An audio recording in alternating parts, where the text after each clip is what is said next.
वीतराग श्रमण भगवान महावीर स्वामी के पावन पवित्र श्री चरणों में कोटि सह वंदन नमन। वर्तमान आचार्य सम्राट पूज्य गुरुदेव श्री श्री मुनि जी महाराज साहब के चरणों में अनंत अनंत वंदन नमन। आगम ज्ञाता आगम पुरुष हिमाचल केसरी उपाध्याय परवर पूज्य गुरुदेव श्री जितेंद्र मुनि जी महाराज साहब के चरणों में अनंत अनंत वंदन नमन।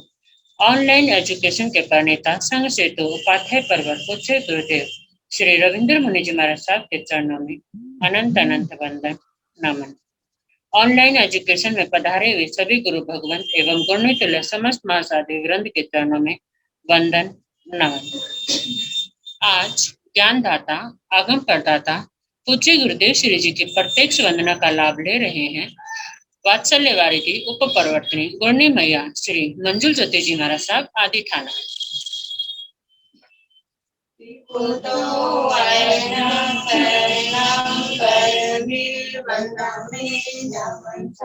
सत्कारे में सम्माने में कल्याणम मंगलम देव्यम सेव्यम पद्मासामि मतिर्वंदनम विकुतो हरिणम परम करमी वंदनामि नमः स्वामी सत्कारे में सम्माने में कल्याणम मंगलम देव्यम सेव्यम पद्मासामि मतिर्वंदनम विकुतो हरिणम परम करमी वंदनामि नमः स्वामी सत्कारे में सम्माने में कल्याणम मंगलम देव्यम सेव्यम पद्मा स्वामी मतिर्वंदनम। सुप्रभात जी।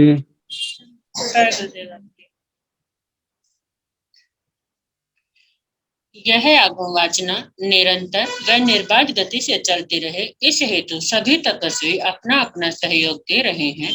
आज की तपस्या उपाध्याय परवर अनियोग प्रवर्तक पूज्य श्री कन्हैया लाल जी महाराज साहब कमल के सुशिष्या तपो केसरी श्री संजय मुनि जी महाराज साहब उपवास सामने सूर्य उत्तर भारतीय पर्वतनी डॉक्टर साध्वी श्री सरिता जी महाराज साहब की सुशिष्या घोर तपस्विनी डॉक्टर साध्वी श्री शोभा पिंकी जी महाराज साहब उपवास सरमणि गौरव प्रज्ञा ज्योति डॉक्टर साध्वी श्री शिवाजी महाराज साहब की सुशिष्या डॉक्टर साध्वी श्री शैली जी साध्वी श्री सुचिता जी साध्वी श्री शैलजा जी महाराज साहब उपवास महासाध्वी श्री करुणा जी महाराज साहब उपवास तप आराधिका साध्वी श्री हिताश्री जी महाराज साहब उपवास शरण संघ गौरवमणि महासाध्वी श्री किरण जी महाराज की सुशिष्या साध्वी श्री ऋषिका जी महाराज साहब आएंगे। हम सभी तपस्वियों की तप की अनुमोदना करते हैं और उनके तप की सुखता पूछते हैं।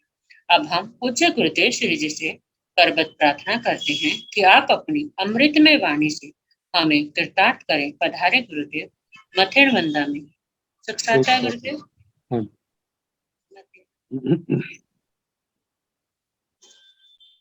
नमो अरिहंताण नमो सिद्धाण नमो आयर्याण नमो उर्वधायाण नमो लोय सव साहुण केशो पंच नमो कारो सर्व पाव प्रणसणो मंगलानंत संवेदे हवाई मंगलम।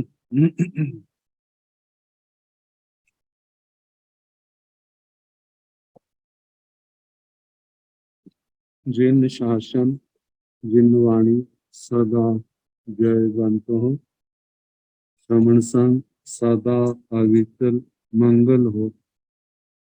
मुक्ति को प्राप्त श्रमण भगवान महावीर स्वामी उनकी परम पावन कल्याणी भागवती वाणी वाचक प्रमुख श्री इंद्र भूति गौतम आदि गंधर्व भगवान युग प्रधानाचार्य परम पूज्य श्री सुधर्मा स्वामी जी महाराज उनकी परम पावन पाठ परंपरा वर्तमान आचार्य ज्ञान योगी परम पूज्य श्री शिव मुनि जी महाराज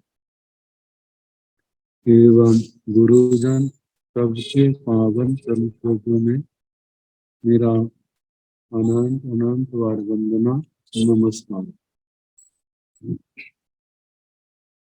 आगम परिषद में विराजमान वरिष्ठ मुनिराज, अन्य मुनिवृंद, परमादरणीय भगवती स्वरूपा महासाधु जी, श्री स्थानम सूत्र की वाचना प्रारंभ है। चतुर्थ स्थान का द्वितीय उद्देश्य सुनाया जा रहा है। तो कल हमने प्रारंभ किया था जम्बू द्वीप से संबंधित वे बातें जो 4 के अंक से संबंध रखती। तो जम्बू द्वीप के भारत इरावत क्षेत्र में उत्सर्पणी काल का, अवसर्पणी काल का, आने वाली उत्सर्पणी काल का, इनके जो सूक्ष्म सूक्ष्म पारा है उसकी जो कालमान स्थिति है वह 4 कोटा कोटि सागरोत्तम की है।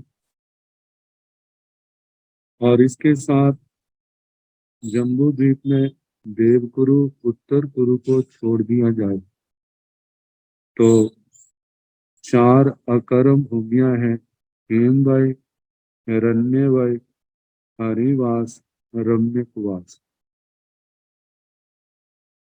और कहा था इस जम्बू द्वीप में 4 वृत्त वैताड्य पर्वत जो बिल्कुल गोलाकार गोल डब्बे के समान 1000 योजन ऊंचे हैं, जिनका वर्णन जम्बूद्वीप प्रगति में जीवा विगम में इनके अंदर विस्तार से आएगी। जहाँ तो केवल नाम है, वे बेताड्य पर्वत शवदापति, शवदापाती, विक्टापाती, गंधावाती, माल्यवंत पर्याय के नाम से जाने जाते। 4 वहां पर देव हैं, स्वाति, प्रभास, अरुण और पद्म।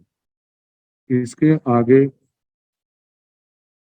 जम्बू दीवे दीवे महाविदेह वासे चौदीहे पणत्ते तंजाहा उप विदेह अवर विदेह देवपुरा उत्तरपुरा सभ्य वीणम निषद नीलवंत वासहर पव्यया चत्तारी जोयन सयाई उद्धम उच्चतेणम चत्तारी गाव्य सयाई उवेहिणम पणत्ता। जम्बू जम्बू द्वीप नामक द्वीप में महाविदेह वासे चौदीह पणत्ते।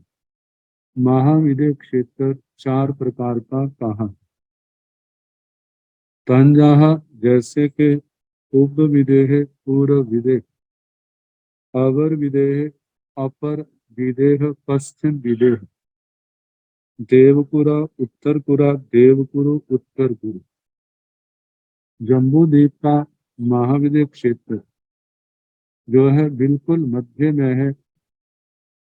ऐसे जम्बू द्वीप के बिल्कुल मध्य में मेरू पर्वत है।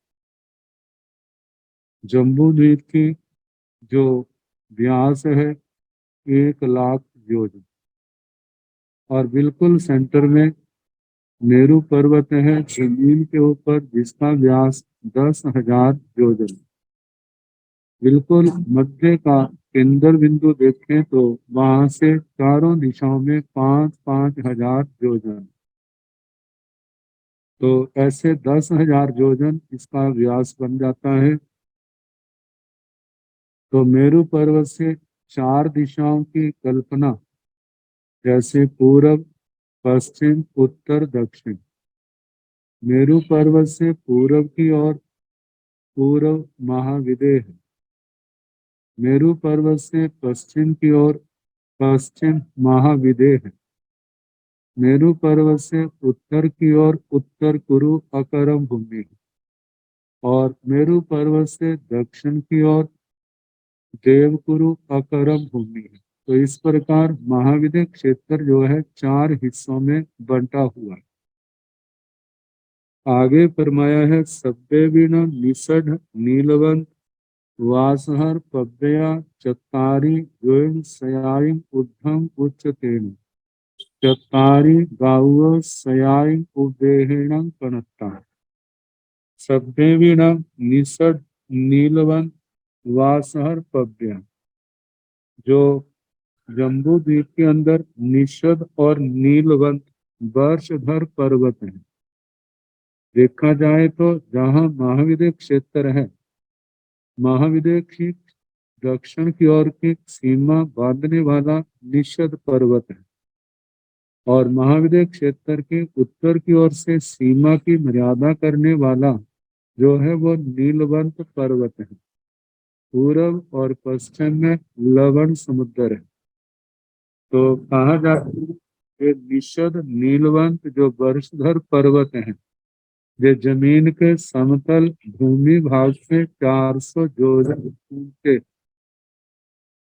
ऊर्ध्वम उच्चतेन ऊंचे हैं और जमीन में गहरे जो हैं वे चत्तारी गावो सयायम उबेहिण प्रणता 400 गभ्युति 400 कोस जमीन के अंदर गहरे हैं। मेरू पर्वत को छोड़ करके शेष जो शाश्वत पर्वत हैं उनके संबंध में कहा जाता है जमीन से जितनी ऊंचाई होती है उससे चौथा हिस्सा जो है उतने वो गहरे होते हैं। जैसे मानो 400 जोजन जो ऊंचे हैं तो 400 कोस जो है गभ्युति जमीन में गहरे हैं, तो 400 गभ्युति के 100 जोजन बनते हैं। तो ऐसे नीचे से लेकर के ऊपर तक ये जो पर्वत है 500 जोजन बैठ जाता है। 100 जोजन जमीन में है और 400 जोजन ऊपर है और इन्हीं पर्वतों के ऊपर 500 जोजन नीचे कूट भी है। तो ऐसे कूटों के ऊपर की ऊंचाई देखी जाए तो ऐसे जो 500 जोजन का कूट ऊंचा 400 जोजन का पर्वत और 100 जोजन गहरा सारा करके जो 1000 जोजन बन जाता है। तो बताया जाता है निषद और नीलवंत पर्वतों की जमीन से ऊंचाई 400 जोजन और गहराई जो है 400 गभ्युति कोस। गभ्युति को ही दूसरे शब्द में कोस कहा जाता है। 400 कोस जमीन में गहरा है। आगे जम्बू दीवे दीवे मंद्रस पव्यस पुरथी मेणम सियाय महानये उत्तरे कूले चत्तारी बखार पव्या पणता तंजाह चित्तकूड़े पम्ह कूड़े नलिन कूड़े एग सेले। जम्बू दीवे दीवे जम्बू द्वीप नामक द्वीप में मंद्रस पव्यस पुरथी में मंदर पर्वत के पूर्व की ओर सियाय महानये उत्तरे सीता महानदी के उत्तरे कूले उत्तर कूल उत्तर किनारे में चत्तारी बख्तार पव्यापनता 4 वक्षस्कार पर्वत कहे हैं। तंजाहा जैसे के चित्त कूड़े पम्ह कूड़े नलिन कूड़े एक सेले, वे 4 वक्षस्कार कूट हैं जैसे के चित्तरकूट पक्षम कूट नलिन कूट एक शेल। ये जो पर्वत हैं सीता महानदी के पूर्व की जैसे नीलवंत पर्वत से निकलती है उत्तर कुरु को 2 हिस्सों में बांटती हुई मेरू पर्वत जहाँ आता है उससे कुछ पहले ही ये पूर्व की ओर मुड़ जाती और पूर्व विदेह को 2 हिस्सों में बांटती है, एक उत्तर का पूर्व विदेह और एक दक्षिण का विदेह। तो जो उत्तर का महाविदेह क्षेत्र है वहां पर 8 बीजे हैं। तो पहले बीजे की मर्यादा करने वाला एक और तो माल्यवन पर्वत है जो उत्तर कुरु की मर्यादा कर रहा है, दूसरी ओर जो है वह चित्तरकूट है और उसके बाद पहला कच्छ विजय है, दूसरा सुकच्छ आता है। तो सुकच्छ के बाद मतलब सुकच्छ के बाद अंतर्वाहिनी मतलब के एक महानदी आती है तो कहा जाता है बीच में जैसे चार्य कूट पर्वत हैं, मतलब वक्षस्कार पर्वत हैं, तो इनके एक बीच बीच में क्षेत्र के, जहां पर दो क्षेत्रों के बीच में एक वक्षस्कार पर्वत है, तो ऐसे ही बीच में दो क्षेत्रों के बीच में एक विशाल नदी है, जिनके वर्णन पहले तीसरे ठाणे में आ चुके हैं।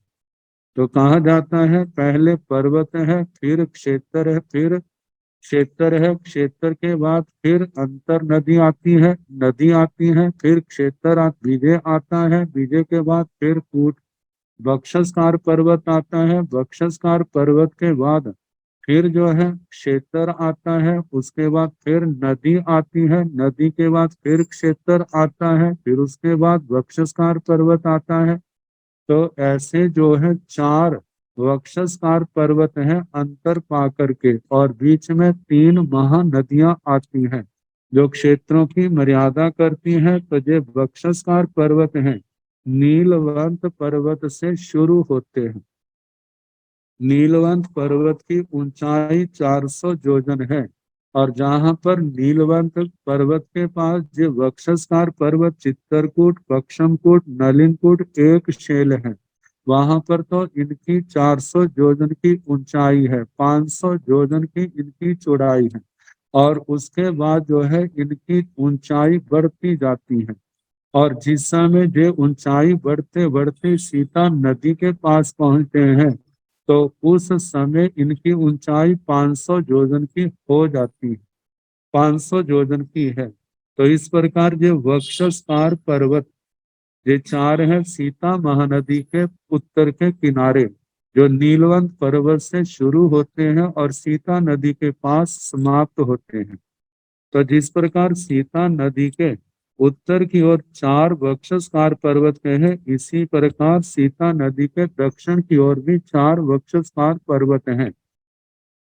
इसी के अनुसार एक पर्वत, दो क्षेत्रों के बीच में वक्षस्कार पर्वत है, फिर उसके आगे दो क्षेत्रों के बीच में महानदी है। ऐसे 8 विधियों के बीच में ये 7 जो है, 4 वक्षस्कार पर्वत और 3 नदियां आती हैं। तो दक्षिण की ओर वाले का कहा है जम्बू दीवे दीवे मंद्रस पव्यस पुरथिमेन सियाय महानये दाहिन कूले चतारी बखार पव्या पनता। जम्बू द्वीप नामक द्वीप में मंदर पर्वत के पूर्व की ओर सीता महानदी के दक्षिण के किनारे, दक्षिण की ओर चतारी बखार पव्या पनता 4 वक्षस्कार पर्वत कहे हैं। तंजहा जैसे के तीकूड़े, बेसमन कूड़े, अंजने, मातंजने। त्रिकूट, बेसमन कूट, अंजन, मातंजन। अब इनके संबंध में नक्शों के माध्यम से जानना हो तो इसके जम्बू द्वीप के नक्शे भी हैं, और उसके साथ जैन तत्व प्रकाश के अंदर भी इनका जम्बू द्वीप का सारा चित्र दिया हुआ है। और एक किताब और है, जैसे कि आओ लोक की सैर करें, ये आगरा से छपी है और आचार्य श्री विजयराज जी के माध्यम से। तो कहा जा उसके अंदर जम्बू द्वीप के संबंध में, लोक के संबंध में शास्त्रों के अनुसार बहुत कुछ जानकारी दी गई है। उसके माध्यम से जानना और आसान होगा, क्योंकि वहां पर सारे चित्र बताए हैं, कौन पर्वत कहाँ पर है, कौन नदी कहाँ पर है, कौन क्षेत्र वहां पर है, चित्र के माध्यम से सारा बताया गया है। तो इस प्रकार जम्बू द्वीप के पूर्व विदेह में सीता महानदी के पूर्व की, सीता महानदी के उत्तर की ओर और दक्षिण की ओर चार चार वक्षस्कार पर्वत कहे हैं। तो दक्षिण की ओर के त्रिकूट, वैश्रमणकूट, अंजन और मातंजन। इसी प्रकार अब पश्चिम की ओर जम्बू दीवे दीवे मंद्रस पव्यस पचत्थिवेण सियोयाय महानये दाहिन कूले चतारी वखार पव्या पणता तंजहा अंका वै पम्महा वै आसी विसे सुहा वै। जम्बू जम्बू दीवे दीवे जम्बू द्वीप नामक द्वीप में मंद्रस पव्यस पचत्थिवेण, मंदर पर्वत के पश्चिम की ओर सियोयाय महानये दाहिन कूले, सीतोदा महानदी के दक्षिण किनारे में चत्तारी बखार पणपब्या पणता, चार वक्षस्कार पर्वत कहे हैं। तन जहाँ जैसे के अंकावई पम्हावई आसिमी से सुहावसे, अंकावई अंकावती, पम्हावई पक्षमावती, आसिमी से आशीर विष, और सुहा वह सुहा सुखा वह। जैसे पूर्व की ओर कहा, इसी प्रकार पश्चिम विदेह में भी निषद पर्वत के तिगिंचा हराद से, वहां से सीतोदा नदी निकलती है और वहां से निकल करके 400 जोजन से भी ज्यादा नीचे गहराई में गिरती है, और वहां से सीतोदा कुंड से निकल करके देवकुरु को दो हिस्सों में बांटती हुई मेरु पर्वत की ओर बढ़ती है। मेरु पर्वत से कुछ पहले ही वे पश्चिम की ओर मुड़ जाती है। विद्युत प्रभ पर्वत के नीचे से निकलती हुई वे पश्चिम विदय को दो हिस्सों में मध्य से बांटती हुई जो है लवण समुद्र में प्रवेश कर जाती है।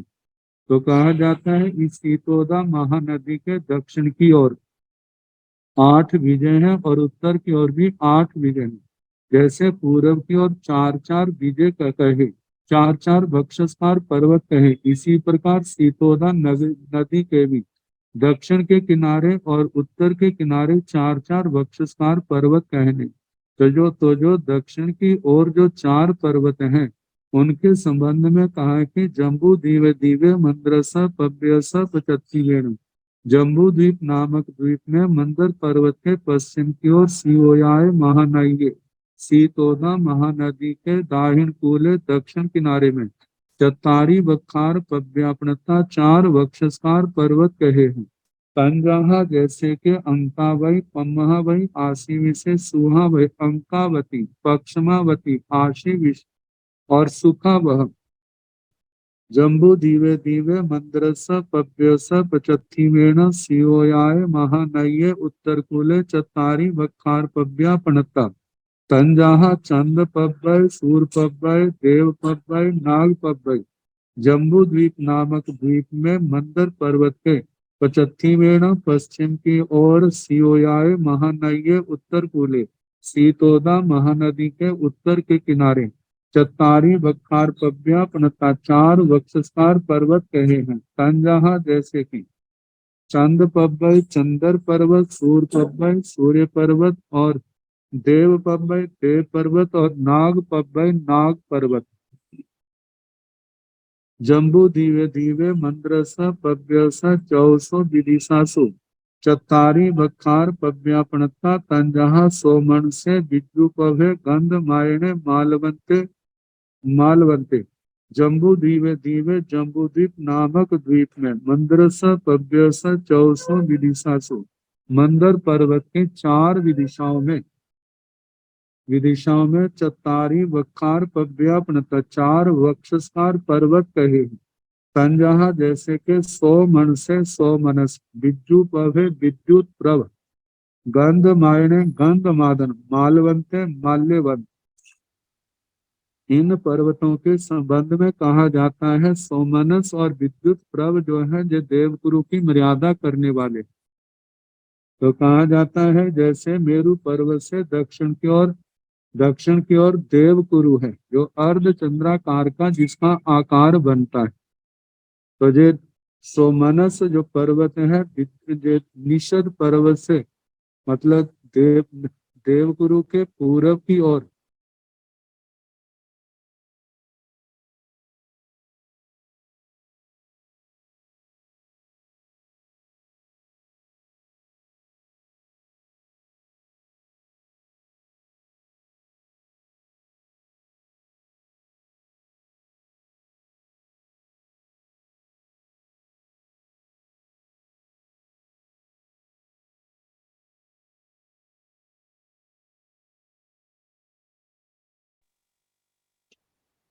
जैसे जैसे जैसे ये पर्वत मेरु पर्वत की ओर बढ़ता जाता है इसकी ऊंचाई बढ़ती जाती है और चौड़ाई कम होती जाती है।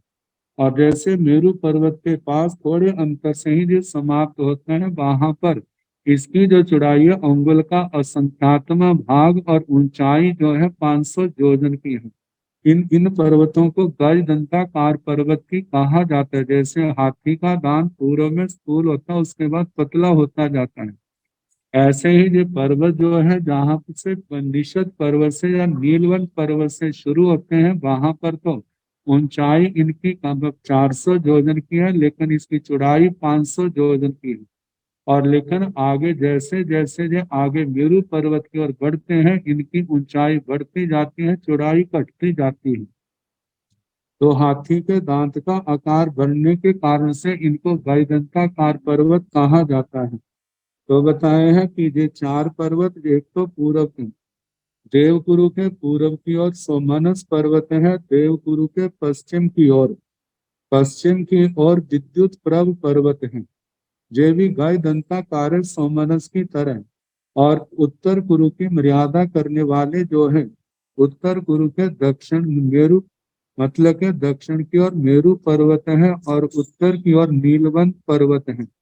और उत्तर गुरु के पूरब की ओर माल्यवंत पर्वत है गैदंताकार, और पश्चिम की ओर गंधमादन है। तो ये भी दोनों पर्वत जो है देव उत्तर गुरु की मर्यादा करने वाले हैं। तो जहाँ पर कहा है कि जम्बू द्वीप नामक द्वीप के मंदर पर्वत के 4 दिशाओं में ये 4 वक्षस्कार पर्वत कहे हैं। जैसे कि सोमनस, विद्युत प्रभ, गंधमादन और माल्यवन। जम्बू दीवे दीवे महाविदेह वासे जहन्नपय चतारी अरहंता, चतारी चक्रवर्ती, चतारी बलदेवा, चतारी वासुदेवा, उपजिंसो व उपजंती व उपजिसंती व। कहा जाता है जम्बू द्वीप नामक द्वीप में महाविदय क्षेत्र में जघन्य पद में कम से कम चतारी अरहंता, 4 अरिहंत भगवान, मतलब वो जन्मते हैं, जन्मेंगे। कहा जाता है कि महाविद्य क्षेत्र में, जम्बू द्वीप के महाविद्य क्षेत्र में कम से कम 4 तीर्थंकर भगवान तो होते ही हैं, जो केवल ज्ञान के धारक हैं अरिहंत अवस्था में। जैसे 4 का निर्वाण होता है, तो उसके साथ 4 और को 32 क्षेत्र, जो 32 विजय है जम्बू द्वीप के महाविजय में, उन 32 में से कहीं किन्हीं में भी 4 को केवल ज्ञान जरूर होगा। तो कहा जाता है तीर्थंकर भगवान की 84 लाख पूर्व की आयु होती है। 83 लाख पूर्व की आयु में ये दीक्षा लेते हैं। तो ऐसे 1-1 लाख पूर्व के अंतराल से 20-20 तीर्थंकर भगवंतों का जन्म नियम से होता है। क्योंकि 83 लाख पूर्व की आयु में मतलब संयम लिया है, 1 लाख पूर्व केवली पर्याय में रहे, संयम अवस्था में रहे, उसके बाद उनका निर्वाण हो। 4 से कम तीर्थंकर केवल ज्ञान के होंगे नहीं। तो उस समय जब इनका निर्वाण होगा, तो इसका मतलब 83 लाख की पूर्व की आयु के 4 तीर्थंकर भगवान और उस समय आएंगे, तो दीक्षा लेंगे और केवल ज्ञान होगा, तीर्थ की स्थापना करेंगे। जब इनके 84 लाख होंगे, जब पीछे लाइन लगे हैं, तो लाख पूर्व के बाद 4 तीर्थंकर तो कम से कम होंगे। तो इस प्रकार कहा जाता है कि 1680 की संख्या बैठ जाती है, जिसमें 20 जो है केवल ज्ञान के धारक हैं, और 1660 जो है जो सदमस्त अवस्था में।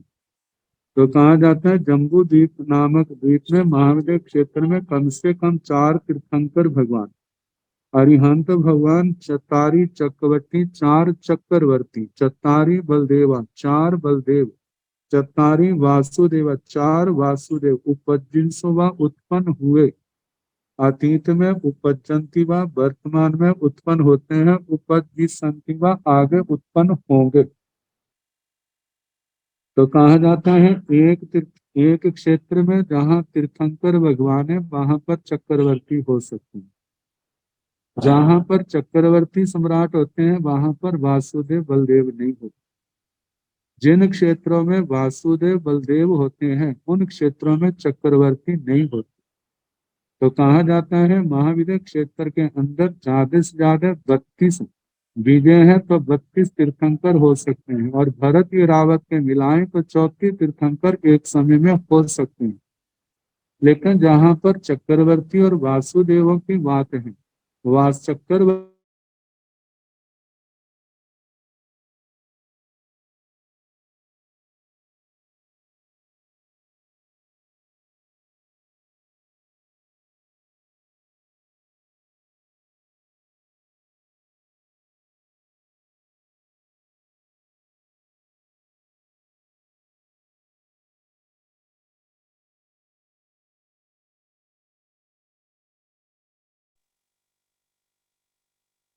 4 क्षेत्रों में वासुदेव तो अवश्य होंगे, क्योंकि 4 से कम नहीं होते वासुदेव। और ऐसे यदि 28 क्षेत्रों में वासुदेव हैं तो 4 क्षेत्रों में चक्रवर्ती कम से कम तो होंगे ही। तीर्थंकर भगवान 32 हो सकते हैं महाविद्य में, लेकिन वासुदेव चक्रवर्ती जो 32 की संख्या में नहीं होते, क्योंकि 4 से कम तो इन्होंने होना नहीं है। तो इस प्रकार कहा कि जघन्य पद में 4 अरिहंत भगवान, 4 चक्रवर्ती सम्राट, 4 बलदेव, 4 वासुदेव ये पैदा हुए होते हैं होंगे। जम्बू दीवे दीवे मंदरे पब्बई चतारी बना पणता तंजाहा भद्र साल बने नंदन बने सोमनस बने पंडक बने। कहा जाता है जम्बू द्वीप नामक द्वीप में मंदर पर्वत पर, वहां पर 4 वन कहे, 4 जैसे के भद्र साल बने, भद्र शाल वन, ये तो जमीन के ऊपर है मेरू पर्वत के चारों ओर। और उसके बाद 500 योजन ऊपर जाकर के 500 योजन की चौड़ाई वाला चारों ओर घूम गया है, वो नंदन वन है। ऐसे जो 1000 योजन बन जाता है, 500 योजन ऊंचाई पर 500 योजन आगे और बढ़ के जो है नंदन वन है। तो 1000 हो गया, आगे जहां पर नंदन वन समाप्त होता है उससे 62 योजन और आगे जाकर ऊपर जाकर के वहां पर सोमनस वन प्रारंभ होता है, और वह भी 500 योजन की चौड़ाई वाला चक्रवाल विश्राम है। तो उसको मिलाकर के 63,000 हो जाए। और उसके आगे 36,000 योजन आगे जाने पर जब 99,000 हो जाते हैं तो मेरू पर्वत का शिखर भाग आ जाता है।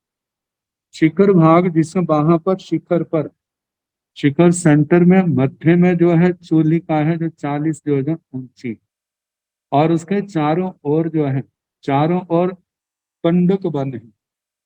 तो कहा कि मेरू पर्वत पर ये 4 बहुत विशाल वन है, भद्रशाल वन, नंदन वन, सोमनस वन और पंडक वन। जम्बू दीवे दीवे मंदिर पब्बय, इनका वर्णन जम्बू द्वीप प्रगति के अंदर बड़े विस्तार से किया गया।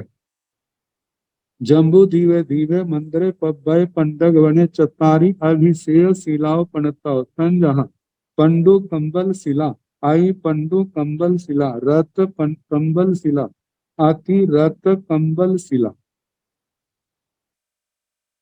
जम्बू द्वीप दीवे मंदिर पब्बे, जम्बू द्वीप नामक द्वीप में मंदर पर्वत पर पंडक बने, पंडक वन में चतारी अभिषेक शिलाओं प्रणत, 4 अभिषेक शिलाएं कही। तंजहा जैसे के पंडु कंबल शिला, पांडु कंबल शिला आई पंडु कंबल शिला अति पांडु कंबल शिला रत कंबल शिला रक्त कंबल शिला अति रत कंबल शिला अति रक्त कंबल शिला। तो इनका भी विस्तार से वर्ण जो है जम्बू द्वीप विज्ञप्ति में जहाँ मेरू पर्वत का और पंडक वन का वर्णन आता है वहां सारा आता है। तो कहा जाता है पूर्व की ओर पांडु कंबल शिला, दक्षिण की ओर अति पांडु कंबल शिला है, पश्चिम की ओर रक्त कंबल शिला है, और उत्तर की ओर अति रक्त कंबल शिला।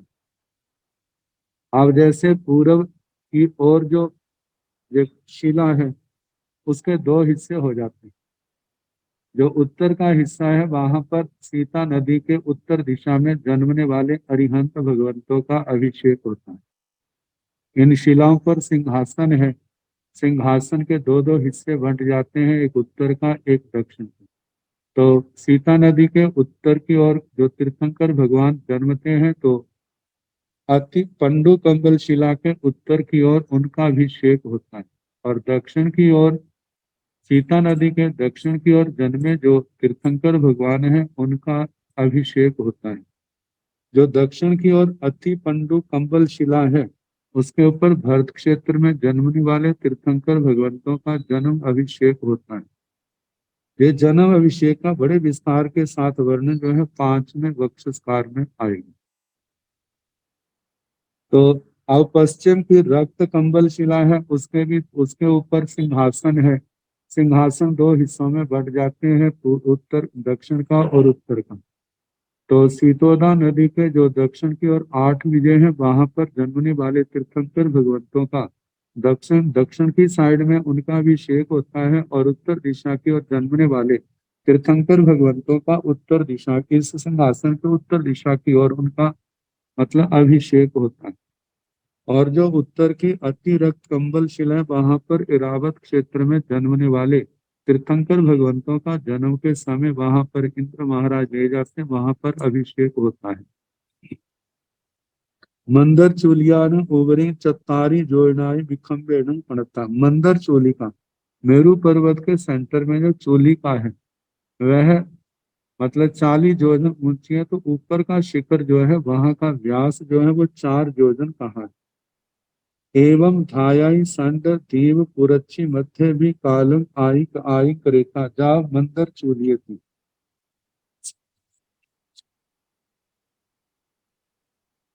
तो कहा कि मंदर चूलिका पर्वत पर, मंदर चूलिका की जो ऊपर का हिस्सा है 4 योजन, एवं इस प्रकार जैसे जो जम्बू द्वीप में सारा वर्णन किया है, कहाँ से जो चला था इस जम्बू द्वीप के उत्सर्पणी काल में, भरत इरावत के उत्सर्पणी काल का जो सूक्ष्म सूक्ष्म आ रहा है, वहां पर मतलब के 4 कोटा कोटि सागरोत्तम का है, जो अतीत में है।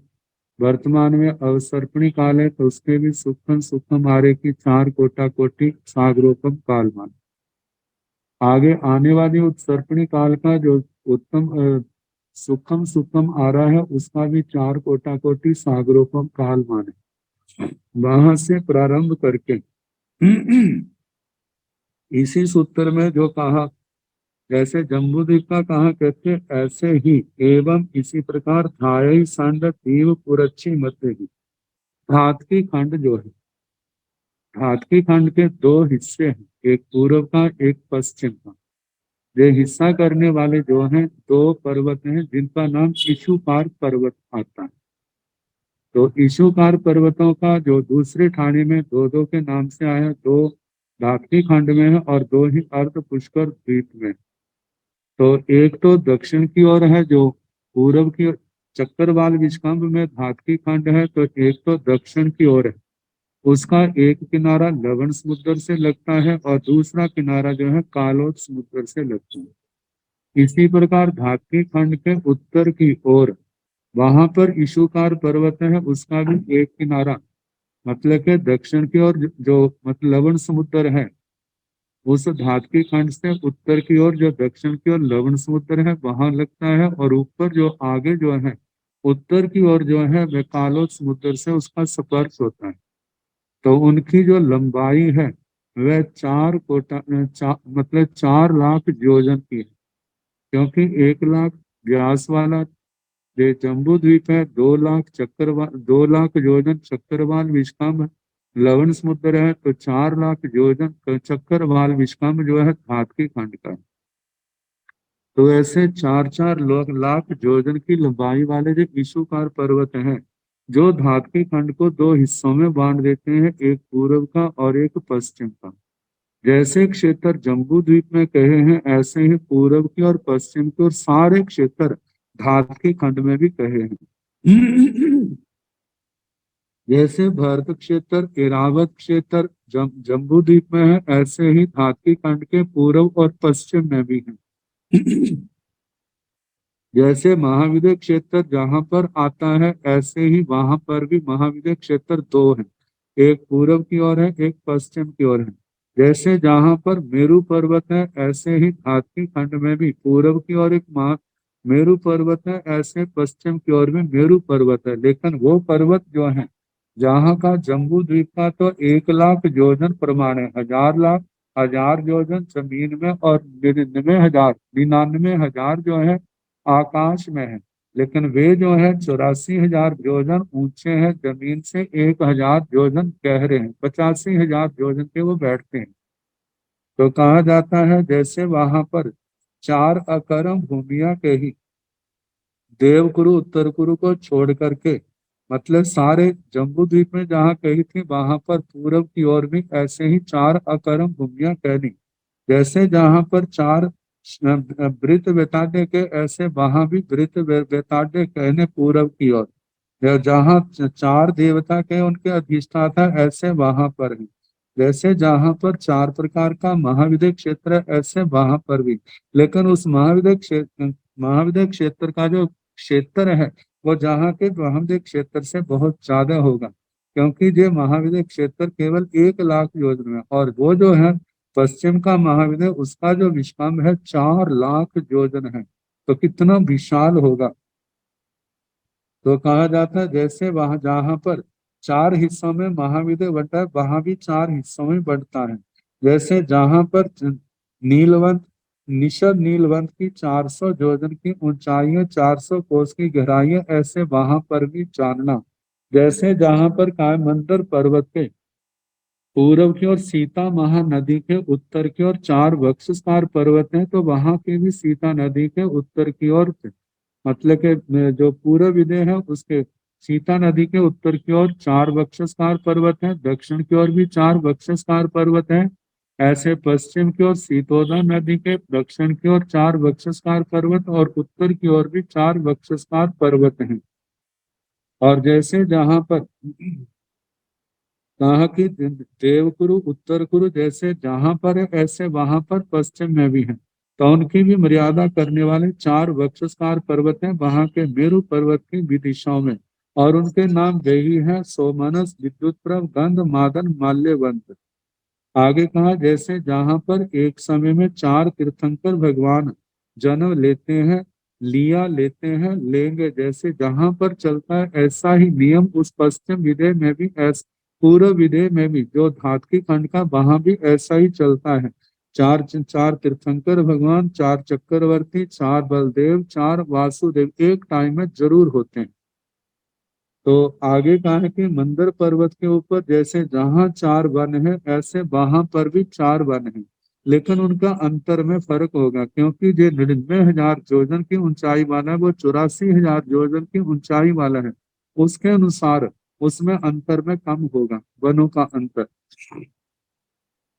तो जैसे 4 वन है भद्रशाल, नंदन वन, सोमनस, पंडक वन, ऐसे वहां पर है।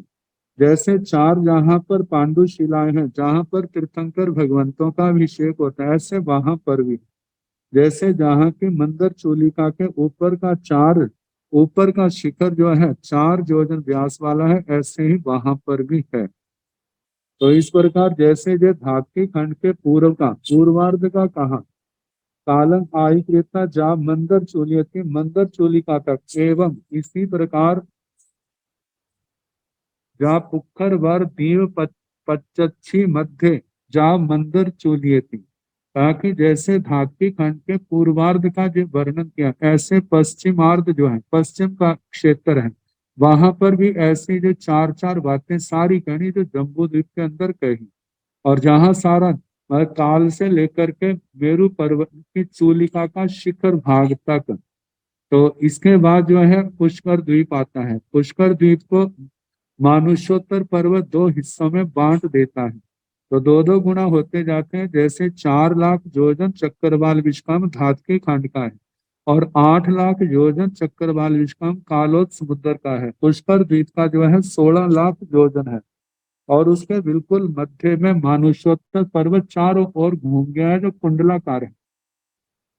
तो कहा जाता है कि उसके अंदर मानुष्योत्तर पर्वत के अंदर जहां पर भी 2 इशुकार पर्वत हैं, एक एक और मतलब कि एक दक्षिण में है एक उत्तर में है। तो दक्षिण का जो है उसका एक किनारा कालोद समुद्र से है, और दूसरा जो किनारा है वह मानुष्योत्तर पर्वत से लगता है।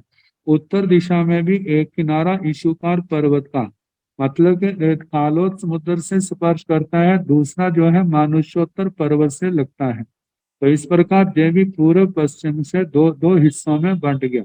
जैसे धातु खंड के पूर्व की ओर का सारा वर्णन किया जम्बू द्वीप के समान, ऐसे ही जहां पर भी सारे का सारा वर्णन वो 4 की बातें सारी कहनी जो जम्बू द्वीप में कही थी। और इसी प्रकार जो है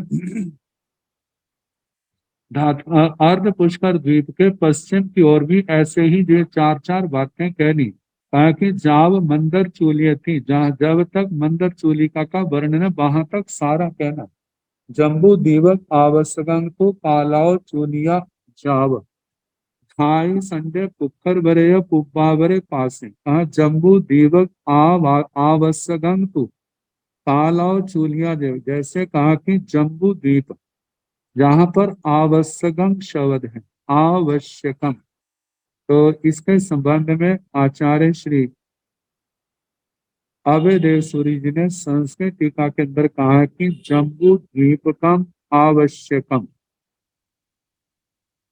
कहा कि जम्बू द्वीपकम का मतलब जम्बू द्वीप का जे है, जो जम्बू द्वीप के अंदर ये बातें कि वो सारी जम्बू द्वीप की है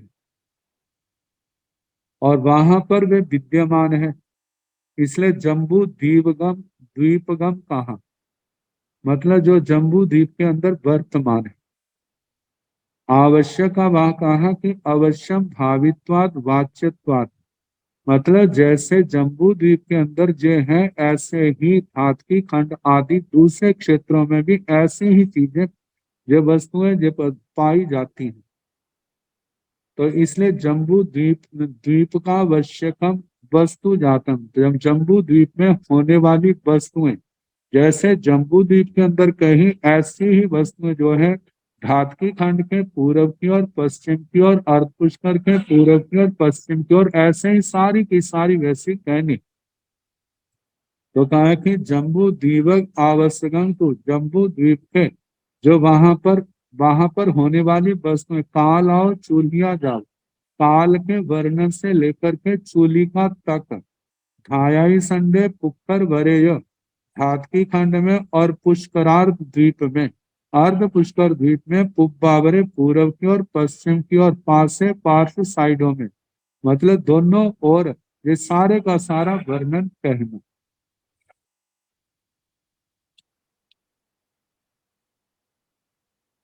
अब इसके आगे कहा जम्बू दिवसण दिवस चतारी धारा पणता तंजा बीज बेजयन्ते जयन्ते अपराजिते तेन धारा चतारी जोयनाय विकम्बेन तावयं चैव पवेशेन तथनं चतारी देवा महिद्या जावपल्योवं प्रिया परिवसन्ति बीजाय बेजयन्ते जयन्ते अपराजिते।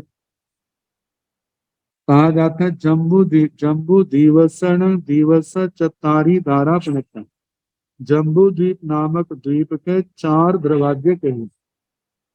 कहा जाता है जम्बू द्वीप की जो, जिसको बाउंड्री वॉल कह देते हैं, एक दीवार के समान चारों ओर जो है उसको जगती कहा जाता है, जिसका वर्णन जम्बू द्वीप विज्ञप्ति में बड़े विस्तार के साथ किया। जमीन में जो 8 योजन 12 योजन चौड़ी है, 8 योजन ऊंची है, मध्य में 8 चौड़ाई घटते घटते 8 योजन रह जाती है और ऊपर शिखर भाग में 4 योजन की चौड़ाई रह जाती है। ये जगती जो है जम्बू द्वीप के चारों ओर दीवार की तरह, रक्षा दीवार की तरह, बाहर की ओर लवण समुद्र जो है वो ठाठे मार रहा है और अंदर जो है जम्बू द्वीप। जम्बू द्वीप के अंदर रहने वाले जहाँ लोग हैं सब प्रकार के, जहाँ पर देवी देवता भी हैं, मनुष्य भी हैं, त्रियंश भी हैं, जुगलिये भी हैं, कितना कुछ है जहाँ पर है जो शास्त्रों में वर्णित है। तो कहा जाता है इस जम्बू द्वीप से बाहर जाना है तो दरवाजे हैं 4, पूरब की ओर, दक्षिण की ओर, पश्चिम की ओर और उत्तर की ओर। पूरब की ओर जो द्वार है उसका नाम है विजय, दक्षिण की ओर जो है उसका नाम है बेजयंत, पश्चिम की ओर जो है उसका नाम है जयंत और जो उत्तर की ओर है उसका नाम है अपराजित। तो कहा कि जो 4 दरवाजे कहे हैं तंजहा, जैसे द्वार कहे जैसे कि विजय विजयंते जयंते अपराजित है। विजय बेजयंत जयंत अपराजित, विजय पूर्व का, दक्षिण का बेजयंत, पश्चिम का जयंत और उत्तर का अपराजित। तेण दारा चतारी जोयनाई विखंडेन, उन दरवाजों की जो चौड़ाई है वो 4 योजन है, तावय्यम छे प्रवेशेण, और जो उनका प्रवेश है वो भी 4 ही योजन का पणत्ते कहा है।